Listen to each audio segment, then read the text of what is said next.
मी Punjab duck सर्व शेतकऱ्यांना सांगू इच्छितो, आज आहे 7 जून. 7, 8, 9, 10 दररोज पाऊस वाढत जाणार आहे.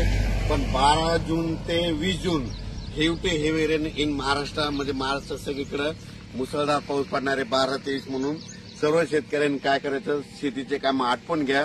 आज आणखी 2-3 दिवस देखील आहे, पण आज देखील राज्यात भाग बदलत पाऊस पडणार आहे, म्हणून हा अंदाज लक्षात घ्यायचा. त्याच्यानंतर 12 ते 20 पाऊस पडणार आहे. सगळ्यात जास्त पूर्व विदर्भ, पश्चिम विदर्भ, दक्षिण महाराष्ट्र, उत्तर महाराष्ट्र, कोकणपट्टी, खानदेश, मराठवाडा सगळीकडेच पडणार आहे. पण राज्यातल्या सर्व शेतकऱ्यांना सांगू इच्छितो की म्हणजे आज 7 जून पासूनच राज्यात, मी म्हटलं होतं ना 6 जून पर्यंत तुम्ही कामं आटपा. 7 जून पासून म्हणजे आजपासून बघा दुपारी 3च्या नंतर राज्यात ठिकठिकाणी पाऊस सुरू होणार आहे.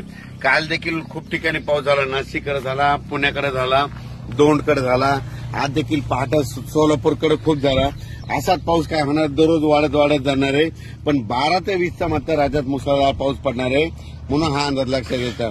ज्यांचे कोणाचे आणखी थोडे कामं राहिलेले असेल, तुम्ही 11 जून पर्यंत 11-12 पर्यंत कामं आटपून घ्या, म्हणून हे अंदाज सगळ्यांना लक्षात घ्यायचा. आणि ज्यांच्या शेतामध्ये पेरणीसाठी ओल असेल तर तुम्ही 12 तारखेपर्यंत पेरू शकता. पण राज्यात मात्र तुम्हाला सांगतो की 12 ते 20च्या दरम्यान मुसळधार पाऊस पडणार आहे. पण आज 7 जून पासून राज्यात भाग बदलत पाऊस सुरू होणार आहे, म्हणून हा अंदाज लक्षात घ्यायचा. आणि यावर्षी बीड जिल्ह्यामध्ये जिथे छोटे तलाव आहे सगळे भरून खडे देखील फुटणार आहे. सगळ्या विहिरीमधून वरून पाणी वाहणार आहे, म्हणून हे बीड जिल्ह्यासाठी आनंदाची बातमी.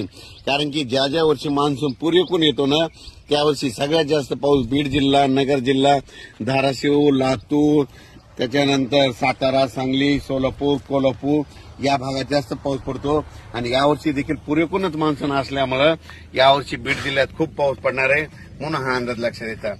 अचानक वातावरणात बदल झाला, उद्याच एक मेसेज दिला जाईल. धन्यवाद.